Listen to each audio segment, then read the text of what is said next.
저는요, 기가 막힌 청년을 한번 만나본 일이 있습니다. 오래전에 그 남대문 교회 수련회를 가는데 거기에 초청을 받아서 강사로 한번 갔던 적이 있습니다.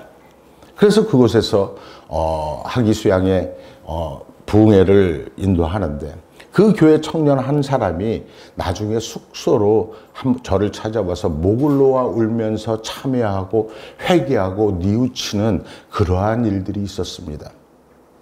이 청년은요, 태어날 때부터 아버지가 없었어요. 남대문에 있는 그 양동이라는 곳, 다시 말씀드리면 창녀촌에서 태어났던 그러한 청년이었습니다. 그래서 그 청년의 아들로 이 청년은 창녀의 아들로 태어나서 그 창녀촌에서 자라나고 있었던 것입니다. 그래서 그런 곳은 어떻습니까? 늘 욕설만 난무하고 싸움이 일어나고 티격태격하면서 죽이네 살리네 그러한 말만 이 청년은 들으면서 자라났던 것입니다. 그리고 이제 좀 크면서 예수를 믿게 되었는데 그가 답답해하면서 이야기하는 것은 이것이었습니다. 자나깨나 내가 자라날 때 들었던 그 말들, 욕설과 싸움 소리와 죽이겠다고 하는 그 소리가 계속해서 자기 귀를 맴돌고 그 마음이 너무나 아파서 미치겠다는 겁니다. 그러면서 어떻게 하면 제가 여기서 벗어날 수 있겠습니까? 하며 통곡을 하면서 기도를 부탁합니다. 그래서 기도를 해준 적이 있습니다. 여러분, 가만히 한번 생각해 보세요. 사람은요, 듣는 대로 운명이 결정된다고 합니다. 생전에 여러분 고맙습니다, 감사합니다, 사랑합니다 이런 말을 한 번도 들어본 적이 없다면 어떻게 그 사람의 인격이 바로 설 수 있을까요? 문제는 무엇을 듣느냐, 무엇을 어떻게 느끼느냐, 또 그것을 듣고 나서 내가 어떻게 살아가야 하느냐, 또한 어떻게 경험하고 사느냐에 따라서 나의 운명이 결정이 되고 바뀌어진다는 사실입니다. 너무너무나 중요한 말이죠. 제가 대학 다닐 때 그 오래전에 무슨 서클 같은 데 나눠주는 책들이 있었어요. 그 책을 보면은 모택동에 대해서 그 사람의 말을 이게 써놓은 그러한 책을 얻어 읽은 적이 있습니다. 한 3권 정도를 읽었었는데 거기서 깨달은 것이 하나 있습니다. 여러분, 공산주의자가 말이에요. 공산주의자를 다른 사람을 만들려고 한다면은 그 방법이 있더라고요. 다른 것이 아니라 이른바 세뇌 교육이라는 것을 하더란 말이에요. 뇌를 바꿔놓은 것입니다. 세뇌 교육을 하면서 그 사람의 뇌를 바꿔져 버리게 만들어 버리더라고요. 방법은 간단해요. 이 세뇌 교육이라는 것은 한 가지 진리를 계속해서 반복해가면서 듣게 만드는 겁니다. 속도가 있게 계속해서 지속을 해가면서 듣게 만드는 거예요. 다른 소리는 들을 여지를 주지를 않아요. 한 가지 이야기를 자꾸 들려주고 똑같은 말을 자꾸 들려주고 지겨울 정도로 자꾸 들려주고 또한 반복적으로 속도를 내서 그것만 듣게 만드는 것이 바로 세뇌 교육이에요. 그리고 여기 하나가 더 있어요. 그 밖에 다른 말들은요, 전혀 못 듣게 딱 막아버리는 거예요. 아무것도 못 듣게. 그리고 여기서 지시하는 말만 듣게 하는 것입니다. 그래서 반복하고 지속적으로 그 속도감 있게 계속해서 같은 말을 반복해서 듣게 하면 그것이 바로 세뇌 교육이고 공산주의자들이 공산주의자를 만들어가는 그러한 방법이더라고요. 그래서 이렇게 해놓으면요, 누구라도 공산주의자가 안 될 수가 없겠더라고요. 이것이 바로 세뇌 공작입니다. 어떻게 하면 이렇게 할 수 있을까, 사람을? 여러분, 이렇게 하면요, 이렇게 세뇌 교육을 하고 나잖아요. 그럼 세상이 바뀌어버리는 거예요. 사람이 달라져 버려요. 이게 무서운 거예요. 공산주의자들이 하는 방법이 그렇게 무섭다는 겁니다.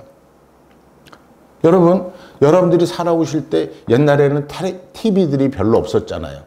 그리고 주로 무엇을 들었죠? 라디오를 많이 들었잖아요.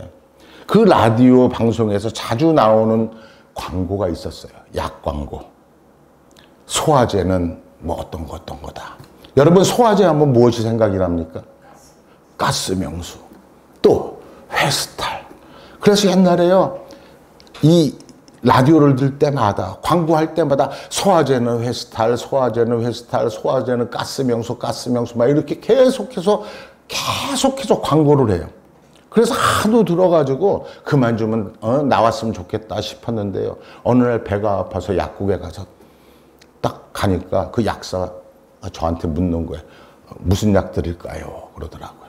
그래서 나도 모르게 내 입에서 회스탈 주세요. 그 가스명수도 하나 주세요. 이렇게 해가지고 그것을 먹게 되더란 말이에요. 저도 모르게. 들었던 대로 우리의 말도 튀어나오더라는 것입니다. 다른 데서 나오는 게 아니에요. 그래서 이런 것을 공산주의자들은 변증법적 유물론이라고 그러는데 이것이 공산주의자들의 그 철학의 기본이 되더라는 것입니다. 그만큼 그 사람들은 무서운 사람들이에요. 여기에는 이런 이야기가 있습니다. 그 유물론에 보면은 세상은 싸움이라는 거예요. 세상은 생존 경쟁이고 약육강식이고 적자 생존이다. 아마 우리도 자라나면서 많이 들었을 거예요. 그래서 내 아들, 내 딸에게도 항상 1등만 해야 된다는 거예요. 1등 하려면 어떻게 돼요? 물론 열심히 공부하고 남들보다 잠들 자고 공부 열심히 해서 1등 하는 방법도 있겠지만 어떤 때는 이런 생각도 든단 말이에요. 만년 2등 하던 친구가요, 이런 말을 하더란 말이에요. 저 친구 죽었으면 좋겠다고. 1등 하는 친구 보고. 쟤만 없으면 내가 1등 할 수 있는데. 이런 식으로. 세상은 싸움이라는 겁니다. 이걸 계속해서 공산주의자들은 가르쳐요. 살아남으려면 상대방을 죽여야 하고 살아남기 위해서는 그 사람을 밟고 올라서야 된다고 가르치더라는 것입니다. 그만큼 공산주의가 무서운 거예요. 그런데 여러분, 더 웃기는 거는 뭔지 아세요? 내가 내 자식들에게 그렇게 가르치더라고요. 너 절대로 치면 안 돼. 쟤한테 치면 안 돼. 이렇게 우리가 가르치고 있다는 겁니다. 살기 위해서는 죽여야 한다는 거예요. 그래야 내가 산다. 이것이 바로 소위 공산주의자들이 얘기하는 혁명 정신이더란 말이에요. 그리고 또 중요한 말이 있습니다. 이 사람들은요, 결과가 방법을 정당화한다는 겁니다. 결과만 좋으면 된다는 거예요. 마지막만 좋으면 되고 결과만 좋으면 방법은 다 정당화된다는 겁니다. 자기들이 원하는 것을 이루기 위해서는 사람을 힘들게 해도 되고 괴롭혀도 되고 죽여도 된다고까지도 말한 사람들이 공산주의자거든요. 마지막만 좋으면 되고 결과만 좋으면 방법은 다 정당화된다고 그 사람들은 얘기합니다. 이것이 공산주의 철학이고 방법이에요. 그런데 여러분, 성경에서 예수님은 이렇게 말합니다. 복음을 전파하라. 복음을 전파하라. 복음을 듣게 하란 말이에요, 이게. 왜요? 전하면은 듣는 사람이 있기에 마련이기 때문에 그렇습니다. 복음을 전파하란 말은 이거예요. 복음을 듣게 하라. 계속적으로 듣든지 아니 듣든지 계속해서 전하라. 복음을 전하라. 복음을 전파하라. 놀라운 진리의 말씀을 예수님께서는 성경을 통해서 하고 계시더란 말이에요. 그러므로 여러분, 가장 불행한 것은 복음을 한 번도 들은 바가 없는 사람이 가장 불행하다고 하잖아요. 복음을 들은 바가 없는 인생. 한 번도 그 복음을 들어보지 못하고 내 마음속이 항상 차디찬 그 차가운 가슴으로 있는 그 인생. 얼마나 비참하고 불행합니까? 단 한 번도 들어본 적이 없는 그러한 인생. 복음을 들은 적도 없고 복음을 들은 적이 없으면 여러분, 사랑도 느끼지를 못해요. 그리고 사랑을 체험한 적도 없게 되더란 말입니다. 진정한 사랑을요. 그러면 그 인생은 어떻게 되겠습니까? 그 사람의 운명은 가장 불쌍한 것이기 때문에 예수님께서는 제자들에게 이렇게 말하는 거예요. 복음을 전파하라고. 복음을 들려주라고. 그래서 못 듣는 자가 없게 하라고. 다른 말로 얘기하면 이겁니다. 다니면서 복음을 듣지 못하는 자가 없도록 해라. 단 한 번도 복음을 듣지 못하는 자가 없도록 너희들이 복음을 전하라. 이것이 주님의 말씀이에요. 또한 우리에게 하시는 명령이기도 하더라는 것입니다. 듣게 하라. 느끼게 하라. 체험하게 하라. 여러분, 이게 전도고 이게 선교예요. 대단히 소중한 말씀입니다. 오늘 본문 말씀 14절에 보면 이렇게 말씀하고 있습니다. 그들이 믿지 아니하는 일을 어찌 부르리요? 듣지도 못한 일을 어찌 믿으리요? 전파하는 자가 없이 어찌 들으리요? 듣지 못한 복음을 어떻게 믿을 수가 있겠습니까? 듣지 못한 복음을 어떻게 전할 수가 있겠습니까? 가장 불행한 것은요, 복음을 한 번도 듣지 못했다는 사실입니다. 그래서 너무너무 귀중하고 소중한 거예요, 복음이라는 것은. 여러분, 복음은 입으로 전파합니다. 그리고 그 다음에는요, 입으로 전파한 다음에는 내 행위로 복음을 느끼게 해야 돼요, 그 사람에게. 그리고 그 다음에는 나의 희생을 통해서 복음을 증거할 수 있어야 된다는 것입니다. 이것이 복음을 전하는 올바른 방법이더란 말입니다. 입으로, 행위로, 희생으로. 그것을 예수님이 그대로 보여주셨거든요. 복음은 말로만 전하는 것이 아닙니다. 우리가 어떤 형편에서든지 그저 범사에 감사하고 어떻게 보면 웃고만 있어도, 행복한 얼굴로 웃고만 있어도 그것이 복음을 전하는 것이 되기도 하더란 말입니다.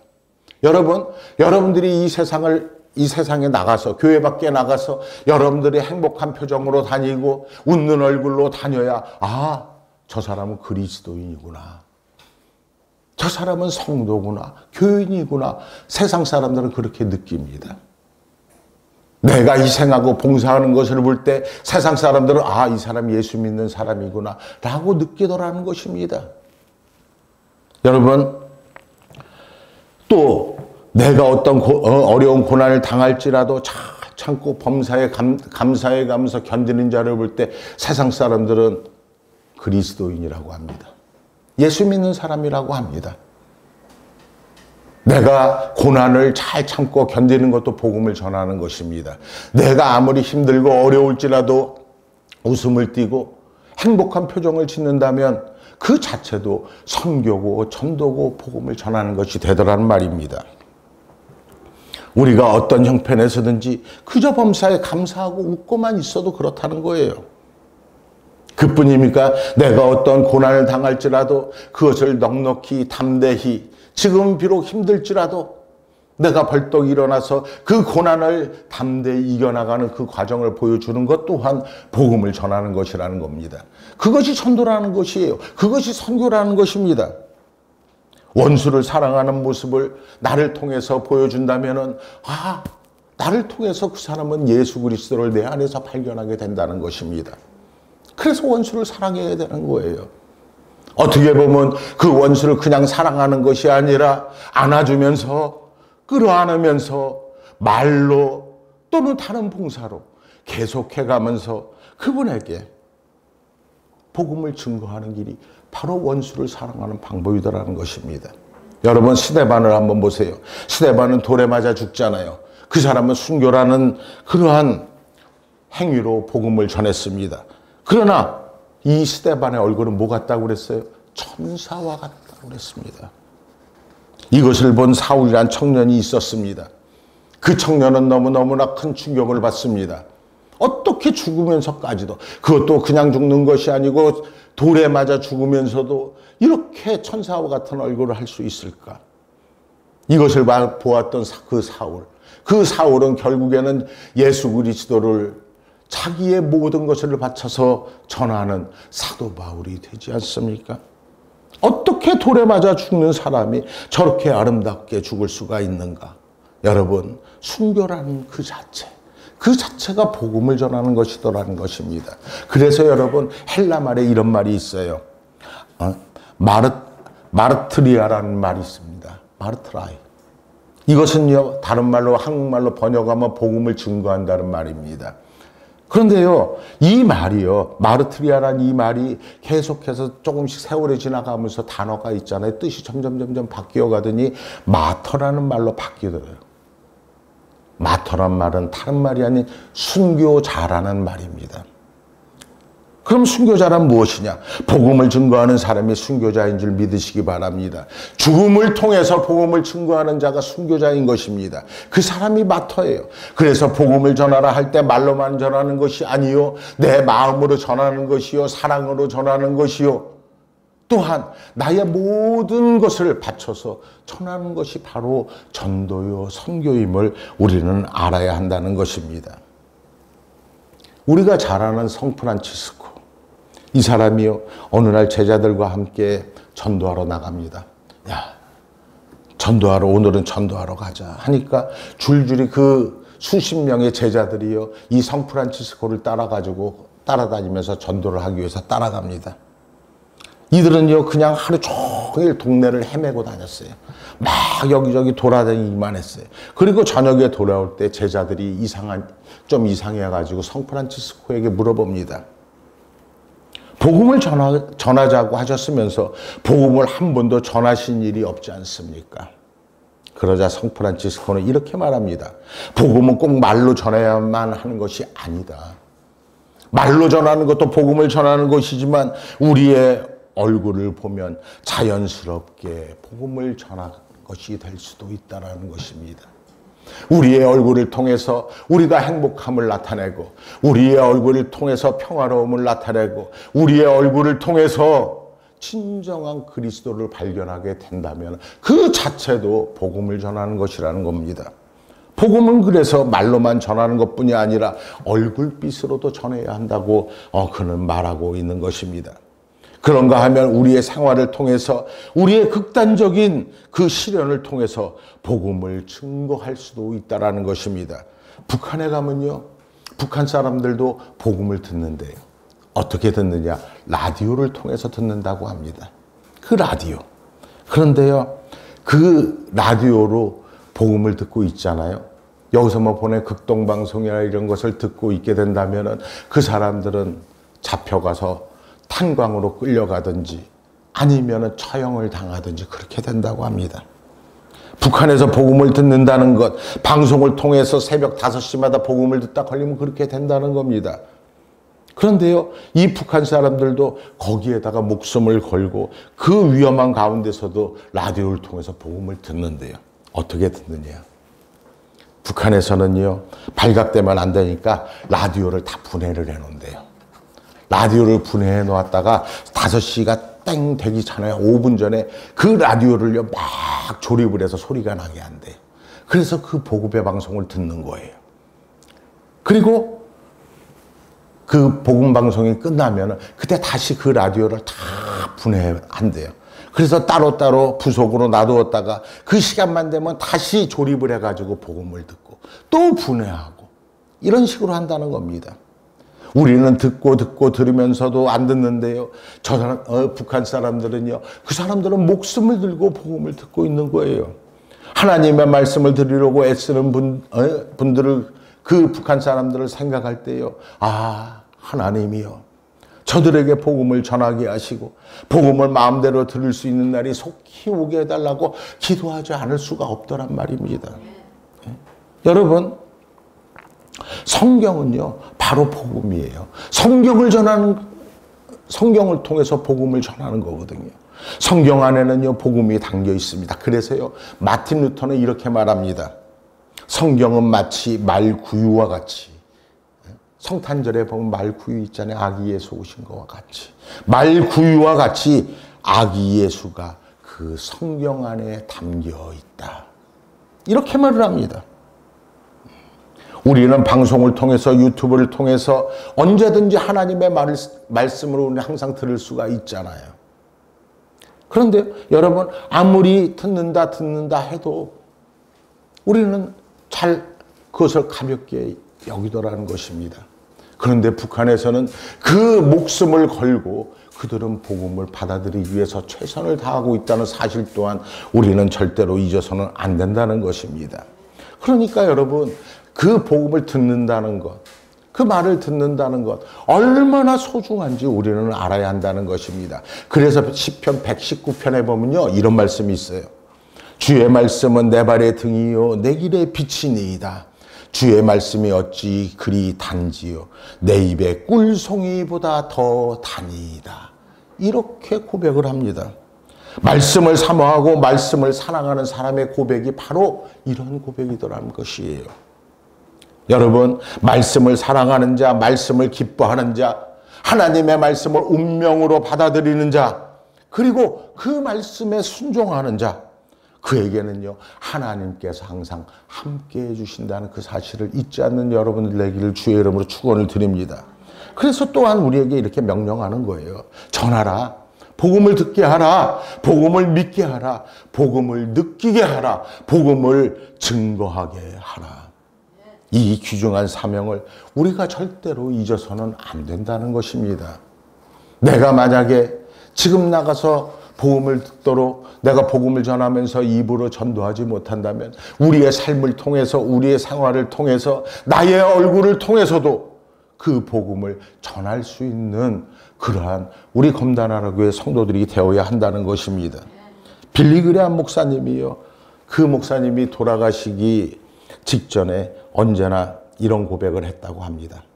나는 아침마다 시편을 5편을 본다. 시편을 읽어야만이 하나님과 나와의 관계가 정립되기 때문이다. 이렇게 고백을 하더랍니다.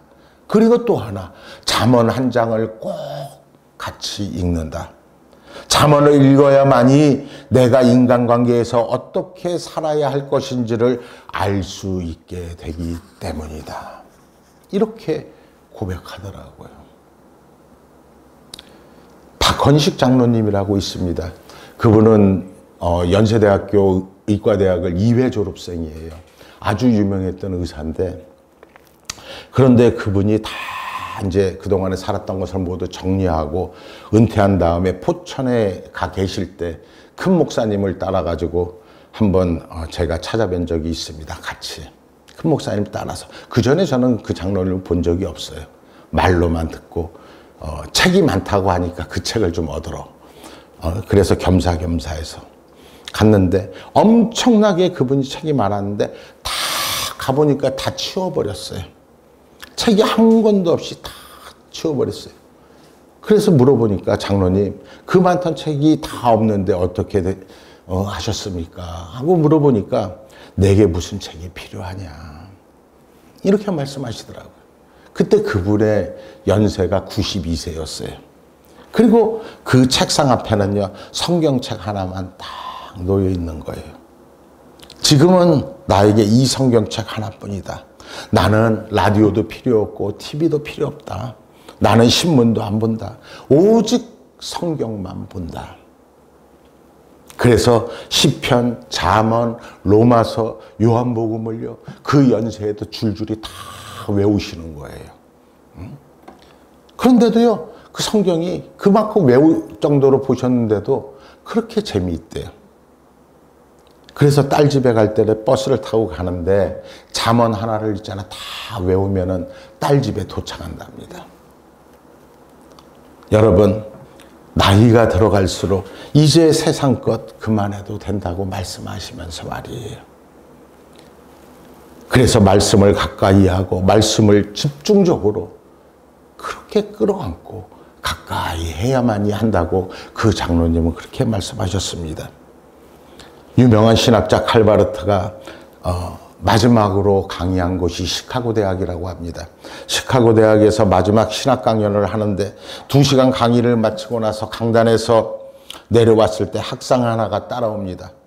그리고 그 칼바르트에게 묻습니다. 교수님은 평생토록 책을 많이 쓰셨고 신학 강의도 많이 하셨습니다.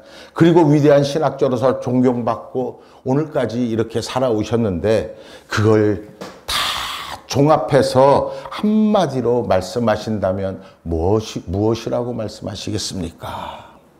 이렇게 물어요. 그랬더니 이 노신학자 칼바르트가 이렇게 말합니다. 예수님께서는 나를 사랑하십니다. 그것이 성경에 그대로 써 있다고. Jesus love me. The Bible says so. 예수 사랑하심은 성경에 써 있네. 여러분, 여기에는 2가지 의미가 있는 것입니다. 주님은 나를 사랑하신다는 의미가 있습니다. 그것은 성경이 그대로 말씀하고 있다는 것입니다. 성경적 증거가 그대로 나타나고 있다는 것입니다. 성경에서 증거하는 것은 예수 그리스도께서 나를 사랑하신다는 사실입니다. 성경을 통해서 우리는 그것을 알 수 있다고 말하고 있는 것입니다. 성경을 통해서 그 사랑의 음성을 듣고 성경을 통해서 그 사랑을 내가 체험하고 그 성경을 통해서 그 사랑을 경험하고 그 성경을 통해서 그 사랑에 감격하는 것. 그리고 그 상황 속에서 내가 거듭나고 영생을 찾아가는 모든 것. 이걸 우리가 잊지 말아야 한다는 것입니다. 그 모든 것이 이 성경 안에 있다는 것입니다. 여러분, 우리가 종말이 가까울수록, 죽을 때가 다가올수록, 임종이 가까울수록 그렇게 느껴질 때마다 성경을 더욱더 우리는 가까이 해야 한다는 것입니다. 우리가 세상을 떠날 때, 요단강을 건너갈 때 우리가 들어야 할 말씀이 무엇입니까? 여러분들이 이 세상에서의 마지막 순간에 들어야 할 하나님의 음성이 무엇이겠습니까? 내가 너를 사랑한다. 하나님께서 세상을 이처럼 사랑하사 우리에게 독생자를 주셨다. 하나님께서 나를 사랑하신다 하는 그 음성이 나에게 들려와야 한다는 것입니다. 그리고 우리가 이 음성을 듣고 요단강을 건너가야 한다는 것입니다. 그러므로 여러분, 하나님의 말씀을 더욱더 가까이 하는 여러분들 되시길 주의 이름으로 축원합니다. 더 부지런히, 더 반복적으로, 더 지속적으로, 더 열심히 하나님의 말씀을 듣고 또한 상고하고 묵상할 수 있는 여러분들 되기를 주의 이름으로 축원을 드립니다. 우리가 무슨 복잡한 생각을 하는 경우가 많이 있습니다. 그 복잡한 생각을 모두 다 지워버리고 내가 정신이 오락가락할 때도 우리의 마음속에는 오직 하나, 예수 사랑하심. 예수 사랑하심 성경에 써있네. 이러한 고백이 내 입술을 통해서 터져나와야 한다는 것입니다. 오직 내 마음속에는 예수 그리스도. 그러한 하나님의 말씀에 집착하면서 그 말씀에 내가 나의 마음의 중심에 두고 또 그 말씀을 내가 그 말씀에 열중하고 또한 그 말씀에 헌신하는 그러한 신앙생활이 되어야 한다는 것입니다. 그리고 내가 살아가는 동안에 그 말씀을 들고 세상을 향하여 담대히 나가 복음을 전파해야 할 것입니다. 그때만이 내가 진정한 그리스도인으로서의 삶을 이 세상에서 살아왔다고 다짐할 수 있는 것입니다. 그때만이 내가 정말로 요단강을 건너면서 기쁘고 행복하고 또한 주님을 만날 그 설레임으로 그 요단강을 건너갈 수가 있다는 것입니다. 여러분, 오늘 본문 14절에 있는 말씀을 다시 한번 보겠습니다. 오늘 본문 말씀 14절의 말씀을 우리 다 같이 한번 읽어보겠습니다. 다 같이 시작.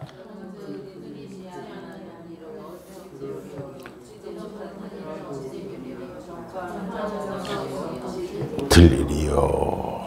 여러분, 그랬을 때 보내심을 받지 아니하였으면 이를 어찌 전파하리요. 여러분들은 하나님께서 이 세상에 보내신 하나님의 자녀입니다.